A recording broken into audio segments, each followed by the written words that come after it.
Ранняя будет весна в Костанае. Слушай, вот вроде страна одна, а каждый тянет в свою сторону. Иногда кажется, что народ никто не слышит. Ну как не слышит? Сейчас как раз халыкинесы собирают. Это вроде как совет, нет? Ну, можно и так сказать. Раньше у степняков собирались старшие беи, батыры.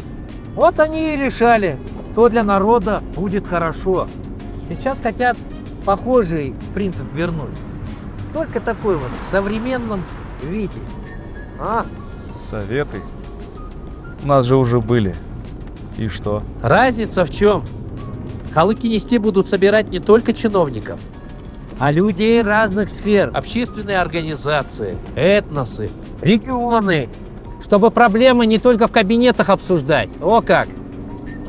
И что? Реально буду слушать? Будут. Халыкинесы не про власть, но про разговоры. О, Говорить у нас любят, а вот делать-то... разговор ведь это первый шаг, важный шаг. Когда люди начинают говорить вслух, потом уже сложно делать вид, что ничего не происходит. Может и так. В любом случае хуже, когда вообще никто ни с кем не разговаривает. Вот именно.